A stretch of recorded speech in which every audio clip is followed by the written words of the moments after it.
Honey, when I tell y'all I almost threw my phone, honey, I was sitting here minding my business. You know how I do, y'all. And honey, I see Fumi, Auntie Fumi, who I love, okay, come out here talking about some maybe Joe didn't do it. Huh? Come again, girl. What was that, Auntie? Joe didn't do it. Baby, I had to sit down, compose myself, because when I tell you that sent chills through me, not the good kind either, honey. The kind when you realize somebody you respect just walked into the room and said something that don't make no sense, okay? Hold up now. Now look, I love Fumi. I really, really do. Y'all know I love that woman, okay? I love what she does for Black women. I love that she holds space for us. But honey, and I mean this with the deepest, disgusted intimacy I can muster. Honey, you could not come out here with a story from a random man you met on the street in London and tell me to rethink everything we already know? Honey, this man, who you admit got cold feet about even coming on camera, this man told you Joe might be innocent, told you the president owns part of the resort, told you trafficking is big over there, told you it's bigger than Joe. And honey, I kept waiting for the part where you said, but let me think about this. Let me really, really think about this. Honey, I'm still waiting, because here's what I know. And this ain't from no stranger or no rainy day in London. This is from watching Joe McCann behavior from day one. This is from watching a man who supposedly loved Ashley so much he proposed to her with a $50 ring and then couldn't be bothered to help her parents bring her home. Okay? So let me tell you something, y'all.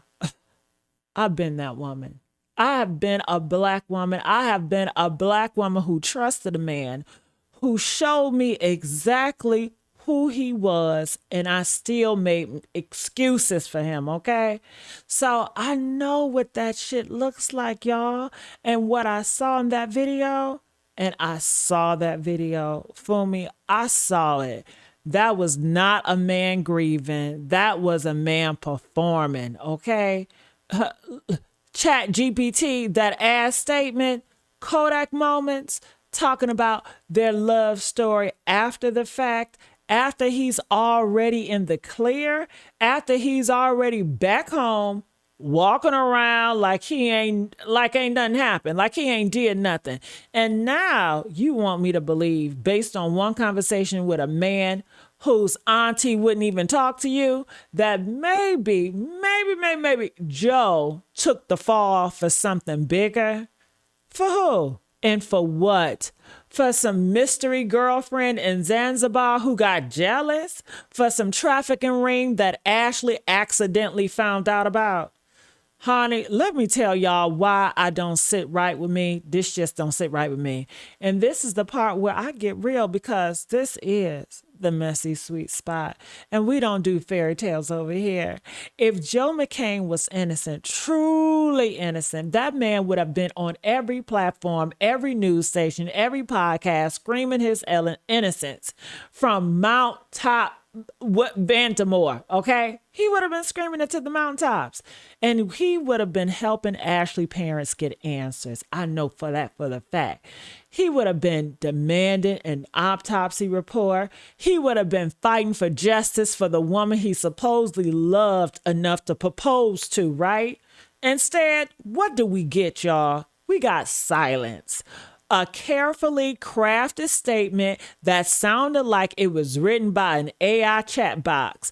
A man who let Ashley body come home alone while her personal items, her phone, her luggage, that cheap ring stayed somewhere where he left them. And you want me to believe he took the fall for somebody else. Honey, Honey, a man like Joe McCann, a white man with money, with connections, with the audacity to take a black woman to a resort in Zanzibar and treat her like an afterthought, a man that does not take the fall for nobody. He throws people under the bus, honey. That's what men like that do. That's what they always done. That's what history shows us over and over and over again. And now, do I believe this corruption in Zanzibar? Absolutely. Yes, I believe it's a lot of corruption in Zanzibar.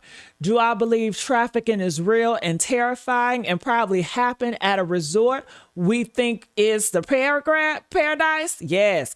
I think you can have a resort you think is a paradise and they be having a lot of trafficking at that damn resort. Yes, I do. 100%. Do I believe the autopsy report is being hidden and the investigation is being buried? Girl, without a question. Without a question. But here's what I don't believe. I don't believe that Joe McCann have nothing to do with this. I don't believe that makes him some type of tragic fall guy in this big conspiracy. Because even if, and this is a big if, right? Even if there was something bigger that happened at that damn resort, Joe brought Ashley there. Joe was with her. Joe was the last person to see her alive. Joe was the one acting suspicious on that video. Joe was the one who came home without her. You do not get to be the hero and the victim in the same story. You don't get to be the man who maybe didn't do it, but also didn't do a damn thing to help her get justice for a woman who died on your watch, Joe. So no, Fumi. I love you, girl, but I can't ride with you on this one. Joe McCann is not innocent until somebody shows me proof that he is. And right now, all I see is a man who let a black woman die in a foreign country and then came home to live his life like she was never there at all. And at that, my darlings, is the messiest part of it all, right? Make sure you guys like, share, subscribe here at this YouTube channel. Make sure you guys comment, subscribe. And don't you dare let them rewrite this story while we're still watching, okay? We out.